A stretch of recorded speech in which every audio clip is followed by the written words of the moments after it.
বসন্ত সবথেকে ভালো ধরা দেয় জঙ্গলে। তাই বসন্তে বেড়াবার সেরা জায়গা হলো জঙ্গল। বসন্তই জঙ্গল সব থেকে সুন্দর হয়ে ওঠে। ফুলে ভরা গাছ, পাখিদের ডাক, গাছে গাছে হলুদ পাতা পাগল করে দেয়। ঝরে পড়া পাতার উপর দিয়ে মর্মর ধ্বনি তুলে হেঁটে যাওয়ার রোমাঞ্চই আলাদা।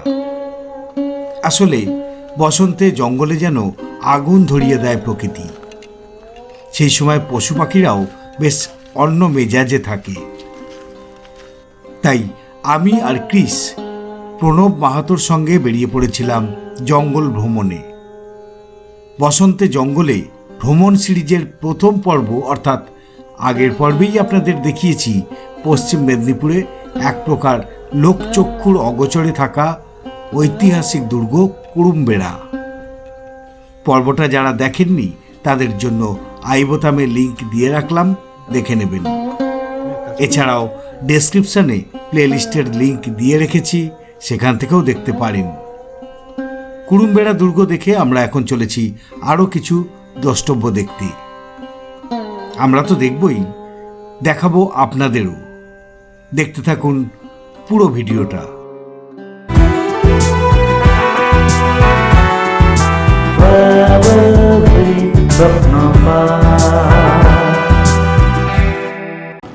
দেখুন, বসন্তের রঙে মিশে যাওয়া এক অন্যরকম ভিডিও সিরিজ, বসন্তে জঙ্গলে।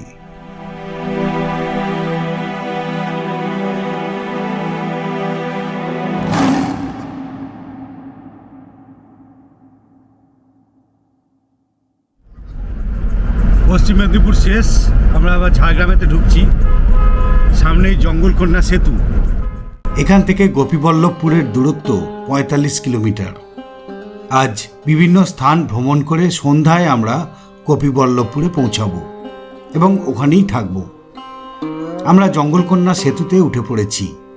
জঙ্গলকন্যা সেতু বা ভসরাঘাট সেতু হল ঝাড়গ্রাম জেলার নয়াগ্রামে অবস্থিত একটি সেতু। সেতুটি ২০১৬ সালে চালু হয়।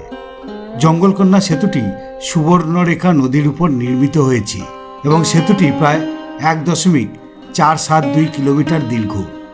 এটি পশ্চিমবঙ্গের দীর্ঘতম সেতু।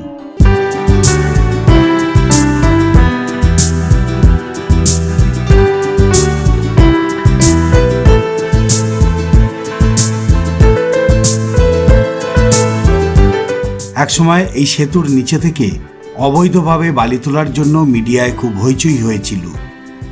এখন কি পরিস্থিতি জানি না, তবে সেতুর কাছে অনেকগুলো খালি লরি দাঁড়িয়ে থাকতে দেখেছি।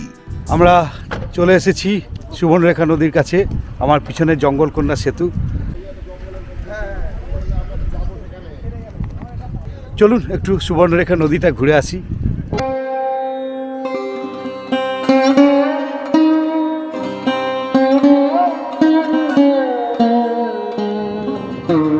এখানে প্রচুর বালি।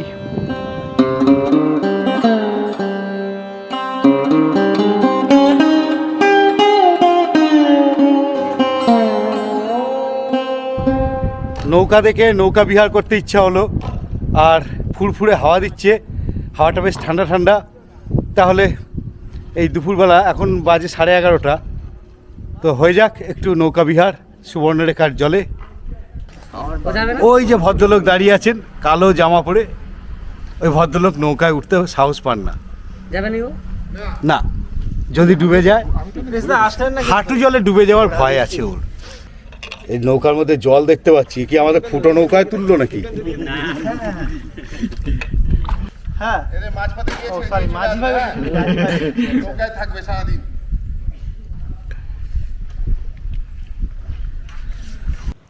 কোথায় যাচ্ছে, কেন যাচ্ছে জানে না, কেউ যাচ্ছে, কিন্তু সবাই উল্টো বসেছে কেন? সবাই উল্টো বসা কেন? উল্টো বসা হলেও নৌকা ভ্রমণ তো বটে। আমরা নৌকায় ওপারে যাচ্ছি। রোদের তেজ আছে ঠিকই, তবে হাওয়ার জন্য কষ্ট হচ্ছে না। নৌকা ভ্রমণ বেশ জমে উঠেছে। বেচারা ক্রিস পাড়ে দাঁড়িয়ে দাঁড়িয়ে আমাদের আনন্দ দেখেই সন্তুষ্ট হতে হচ্ছে ওকে।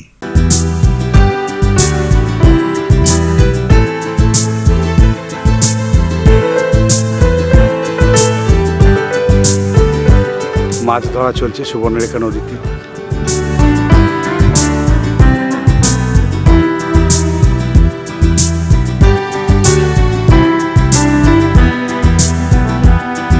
নৌকা পাড়ে এসে ভিড়ল। বিস্তীর্ণ বালিয়াড়িতে কিছুক্ষণ ধরে হুড়োহুড়ি, লাফালাফি, ফটোশ্যুট চলল। আমরা যেন সেই ছোটবেলায় ফিরে গিয়েছি।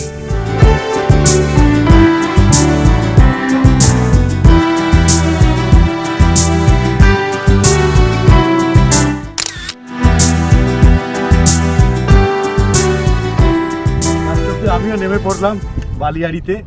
চারিদিকে শুধু বালি আর বালি, যেন মরুভূমি। দারুণ লাগছে এই বালির উপর দিয়ে হাঁটতে। ছোটবেলাকে ফিরে পেলাম যেন। এখানে কিছুক্ষণ কাটিয়ে আবার ফিরে চললাম। সংক্ষিপ্ত হলেও বেশ ভালো লাগলো এই বোটিং। জলের গভীরতা কোথাও হাঁটু সমান, আবার কোথাও দু মানুষ। আবার ফিরে এলাম ঘাটে। এখান থেকে বেরিয়ে দুপুরের খাওয়া সারতে হবে। গাড়ি স্টার্ট দিল। কিছুক্ষণ বাদেই যে রাস্তায় এসে পড়লাম, এই রাস্তা দিয়ে দিনের পর দিন যে কেউ গাড়ি চালাতে রাজি হয়ে যাবে। দুপাশে শালের জঙ্গল, মাঝখান দিয়ে বিশাল অজগরের মতো কালো পিচের মসৃণ রাস্তা। এমন রাস্তা থেকে চোখ সরায় এমন বেরসিক কে আছে শুনি?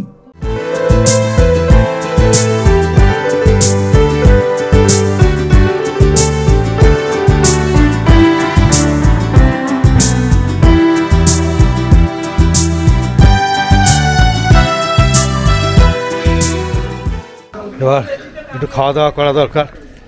এক জায়গায় গাড়ি দাঁড় করালো, বিশ্বনাথ হোটেল।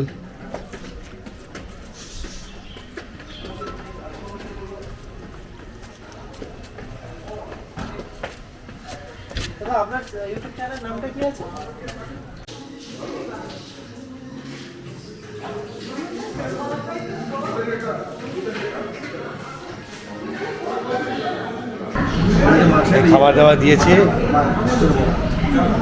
একটা মাছের বড়া দিয়েছে, ডাল ভাত, আর এইটা হচ্ছে উচ্ছে ভাজা। তার পাশেরটা কি বুঝতে পারছি না। ও ইঁচড়ের তরকারি দিয়েছে, তার পাশেরটা সম্ভবত বাঁধাকপি, আর এইটা বোধ হয় তেঁতুলের চাটনি। আর ভাতের উপরে ডাল দেওয়াই আছে। খুব সুন্দর গরম গরম উনি আপ্যায়ন করে খেতে দিলেন। আমরা সবাই এখানে বসে গেলাম।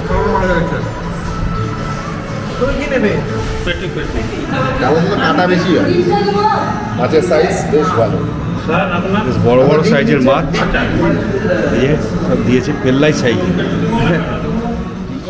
খাওয়া দাওয়া হলো। আমার সব থেকে ভালো লেগেছে সর্ষে পোস্ত দিয়ে এই মাছের ঝোলটা, আর একদম লাস্টে তেঁতুল আর ধনেপাতা দিয়ে যে চাটনিটা করেছিল, ফ্যান্টাস্টিক। এবার আমরা আবার বেরোবো, গাড়ি ছাড়বো, পরবর্তী ডেস্টিনেশান অযোধ্যায়। রাম মন্দির উদ্বোধন হয়েছে, সবাই এখন অযোধ্যায় দৌড়াচ্ছে রাম মন্দির দেখতে, রামের মূর্তি দেখতে, পুজো করতে। কিন্তু এখানে রয়েছে তপবন, যেখানে রামের দুই ছেলে লব আর কুশ তারা শিক্ষা গ্রহণ করেছিলেন। চলুন আমার সাথে আপনারা বরং সেই তপবন ঘুরে আসবেন, যেখানে লব কুশ শিক্ষা গ্রহণ করেছিলেন।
আমরা তপবন এলাকায় চলে এসেছি। দুদিকে ঘন শালের জঙ্গল, পাতাগুলো হলুদ হয়ে গেছে, নিচে ঝরে পড়ছে। তার মাঝখান দিয়ে কালো পিচের রাস্তা, রাস্তার উপরে বিছিয়ে রয়েছে হলুদ হলুদ শালপাতা। এক অসাধারণ দৃশ্য আপনারা দেখলেন, আপনাদেরকে দেখালাম। আর গাড়ি থেকে নামার পরেই সামনেই রয়েছে একটা বোর্ড, এ দেখুন কি লেখা আছে, তপবন জঙ্গল এলাকায় বুনো হাতি রহিয়াছে, অযথা জীবনের ঝুঁকি নিয়ে জঙ্গলে যাবেন না, তাতে যে কোনো সময় দুর্ঘটনা ঘটতে পারে। সামনে এবার এগোই।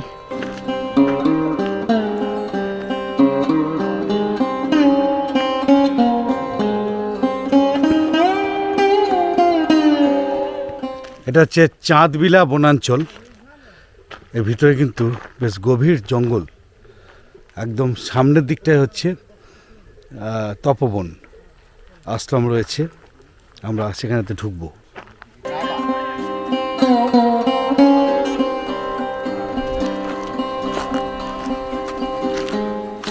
এই যে একটা জলের ধারা দেখতে পাওয়া যাচ্ছে, এই জলের ধারাটার নাম হচ্ছে সীতানালা।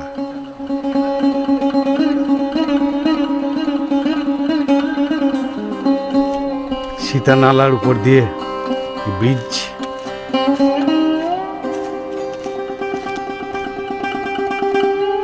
অপর পাড়ে চলে এসেছি, তপবন বাল্মীকি আশ্রম।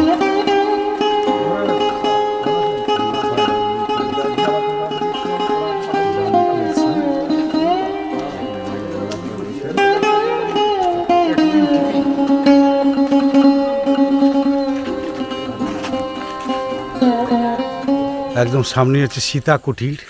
আগে পণ্য কুটির ছিল, এখন বর্তমানে এটা কংক্রিট। কংক্রিটে করে দেওয়া হয়েছে। বলছে যে এটা আগে এই পাতার একটা ঘর ছিল। এটা এটা হচ্ছে বাল্মীকি সমাধিস্থল। এইটা এই জায়গাটা, এই যে বাল্মীকি সমাধিস্থল। আর এটা মা সীতার আঁতুল ঘর বা যজ্ঞকুণ্ড, এখন যারা যজ্ঞকুণ্ড। এইটা যজ্ঞকুণ্ড। এখন এই বলা হয় যে এটা মা সীতার আঁতুল ঘর। হ্যাঁ, এখানে মা সীতার আতুর ঘর। হ্যাঁ 24 ঘন্টা। 24 ঘন্টা ও সব সময় ওটা বলি বেরোচ্ছি। বাহ, এটা হচ্ছে আর্টিজিও কূপ। নিচে থেকে পাইপ বসিয়ে দিয়েছে, নিজেই জল বেরোচ্ছে। 24 ঘন্টায় এইভাবে জল বেরোতে থাকে। কোথায় যাবো বা কোন দিক দিয়ে যাবো? এখানে যিনি থাকেন, এখানকার একজন সন্ন্যাসী বা মহারাজ যাই বলুন না কেন, ওনাকে পেয়ে গেছি, বসেছিলেন। এইমাত্র দ্বীপ্রাহরিক ভোজন সমাপ্ত করলেন। তো এই জায়গাটা সম্পর্কে একটুখানি জিজ্ঞাসা করে নিই তার কাছ থেকে। লক্ষণ নিয়ে এসে এই বাল্মীকি ঋষির তপবনে ছেড়ে দিয়ে গেলেন। মায়ের তখন ছিল 5 মাস গর্ভবতী অবস্থা। 10ম মাস যখন পরিপূর্ণ হয়, লবকুশীর জন্ম হয়, সেটাই তার আতুর ঘর। মা সীতা নিজ হাতে আগুন জ্বালিয়ে বাচ্চাদের গায়ে তাপ ও উষ্ণতা দিয়েছিলেন। সেই তাপ জাগানো আগুনের ধুনিকে বাল্মীকি মহারাজ অখণ্ড যজ্ঞরূপে ব্যবহার করেছেন। এইখানে 12 বছর ছিল লবকুশ, বেদবিদ্যা অস্ত্রবিদ্যা শিখেছিল। গৌতম মুনির অভিশাপে অহল্যা দেবী পাষাণ হয়েছিল, রামের চরণ পশ্চে মানব জীবন পেয়েছিল। সে একটি তপবন। শ্রীরামচন্দ্র বিশ্বামিত্রের গুরুদেবের একটি তপবন। বশিষ্ঠ মহর্ষির তপবন। নৈমিষ্য কাননে নৈমিষ্য তপবন। সিদ্ধেশ্বরীতে সর্বমনস্কামনা পূর্ণময়ী মায়ের তপবন। নর্মদার তীরে নর্মদা তপবন। মাতঙ্গিনী ঋষির তপবন। পঞ্চবটিতে সীতাকে অপহরণ করেছিল রাবণ, সে একটি তপবন। এই যে তপবনের কথা বললাম, আমার মুখের কথা নয়, পুরাণ ইতিহাসের কথা। এবারে রামায়ণ হচ্ছে আজ থেকে 10-12 হাজার বছর আগের ঘটনা।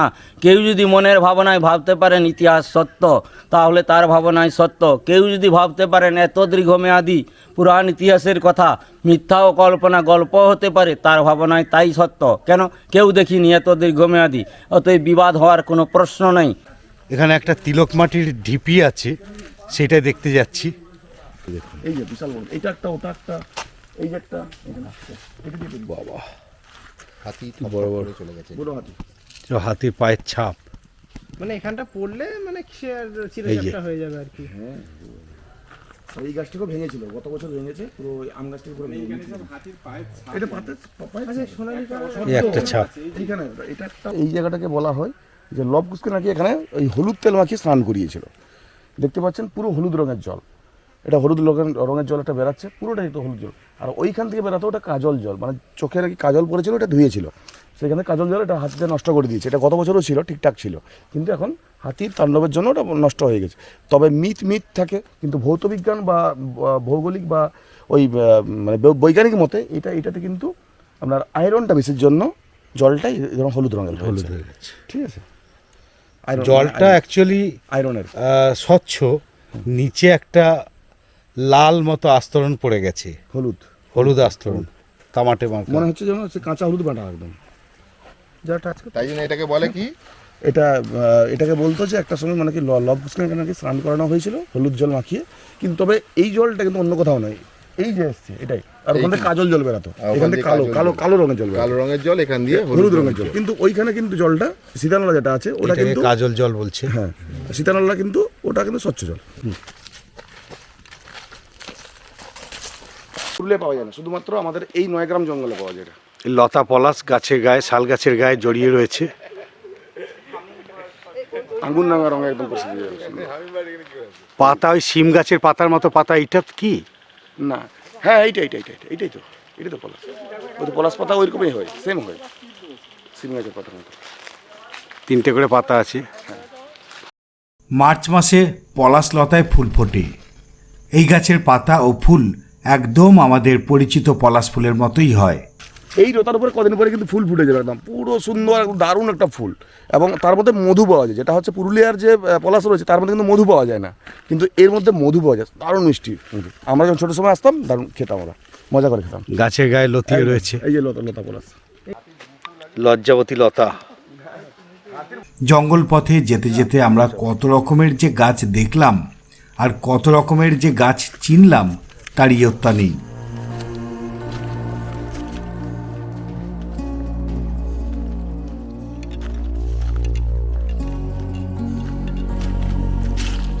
নির্জন জঙ্গল, আর তার মধ্যে গাছের ডালে পাওয়া যাচ্ছে পাখির কুহু, আর মাটিতে আমাদের পায়ের চাপে শাল পাতার মর্মর ধ্বনি।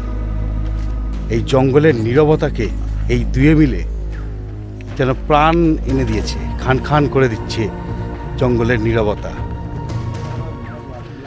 ক্রিস আঁশকি দিয়ে পাতা পাড়ছে। কুসুম গাছের বৈশিষ্ট্য হচ্ছে আর কিছুদিন পর এই পাতাগুলো সব সবুজগুলো সব লাল হয়ে যাবে। এই হচ্ছে কুসুম গাছ, পাতা এই লাল লাল হয়ে গেছে। সাইফালি ওয়ার্ড হলো না।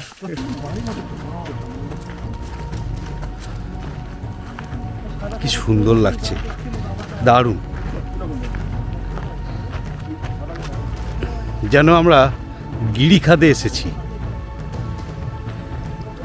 এখান দিয়ে কুলকুল করে জল বয়ে যাচ্ছে।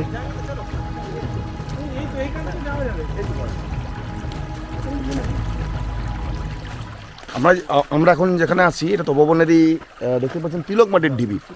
সাদা রঙের যেটা দেখতে পাচ্ছেন এটা হচ্ছে অরিজিনালি তিলক। যারা বৈষ্ণব তারা কপাল এবং বাহুতে এটা তিলক যেটা লাগায় সেই অরিজিনাল তিলক কিন্তু এখানেই পাওয়া যায়। এটা হচ্ছে অরিজিনাল তিলক। আর এই দেখতে পাচ্ছেন হলুদ রঙের যে মাটিটা, হলুদটা, এই হলুদ মাটি কিন্তু সল্ট টাইপের। আর এখানে সন্ধ্যের সময় মানে প্রচুর হরিণ আসে, প্রচুর হরিণ এখানে কিন্তু এই মানে এই সমস্ত হলুদ মাটি চেরিয়াটা খায়। জল বয়ে যাচ্ছে, এখানে কিন্তু বন্যপ্রাণী আসতেই পারে। কি সুন্দর, দারুণ। তপবনের থেকে কিন্তু আমার এই জায়গাটা বেশি ভালো লাগছে।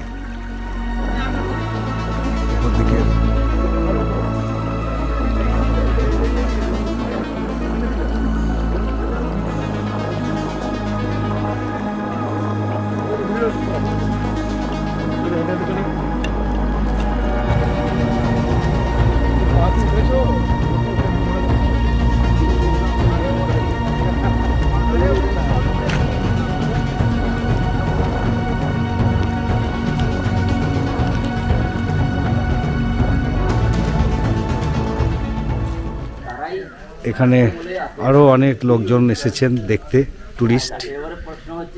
তিলকমাটির ঢিপি দেখে আবার আমরা ফিরে এলাম তপবন আশ্রমে। এখন কয়েকজন পর্যটককে দেখলাম। এবার এখান থেকে আমরা বেরিয়ে যাব। আমরা এবার বেরিয়ে যাচ্ছি এখান থেকে। দেখুন, একটা কথা হচ্ছে, তো বিভিন্ন জায়গায় বিভিন্ন গল্প গড়ে ওঠে, বিভিন্ন ধারণা গড়ে ওঠে লোকমুখে। তো এটাও সেরকম হয়তো কিছু একটা হবে। তো ঘটনা যাই হোক না কেন, তার বাস্তবতা যাই থাকুক না কেন, জায়গাটা অত্যন্ত সুন্দর, আর এই জায়গার জন্যই কিন্তু এখানে আসা যায়।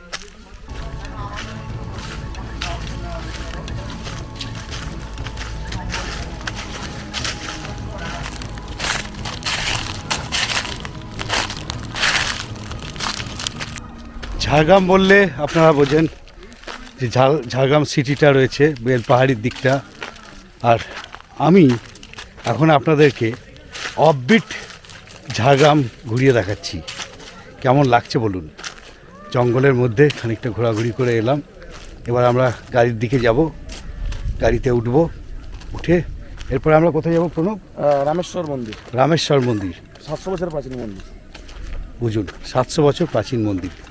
আমরা যেভাবে প্রণব মাহাতোর সঙ্গে জঙ্গলমহলের আনাচে কানাচে ঘুরছি, সেভাবে আপনারাও ওর সঙ্গে কোনো এক উইকেন্ডে এই অঞ্চল এইভাবেই ঘুরতে পারেন।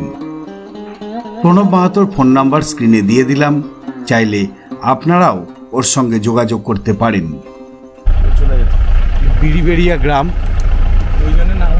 এখানে তো দেখছিলাম যে বাড়ির উঠোনেতে ওই শাল পাতার কাঁচা পাতা পেড়ে নিয়ে এসে শুকোচ্ছে, ওগুলো দিয়ে থালা বাটি এসব তৈরি হবে।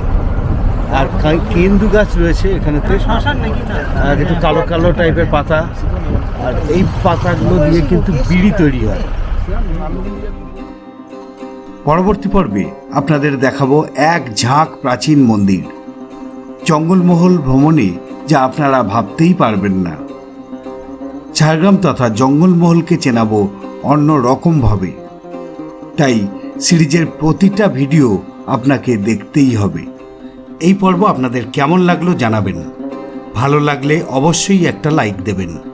চ্যানেলটা যদি আপনার সাবস্ক্রাইব না করা থাকে, তাহলে এমন ভ্রমণমূলক আরও ভিডিও দেখার জন্য চ্যানেলটা এখনই সাবস্ক্রাইব করে রাখুন। এক একটা ট্র্যাভেল ভিডিও নির্মাণের জন্য প্রচুর অর্থের পাশাপাশি অনেকটা মোটিভেশনেরও প্রয়োজন হয়। আপনারা যেভাবে উৎসাহ দিয়ে চলেছেন তার জন্য আন্তরিক কৃতজ্ঞতা জানাই। এছাড়াও আপনারা জয়েন বোতাম ও থ্যাঙ্কস বোতামের মাধ্যমে আমাদের পাশে দাঁড়াতে পারেন।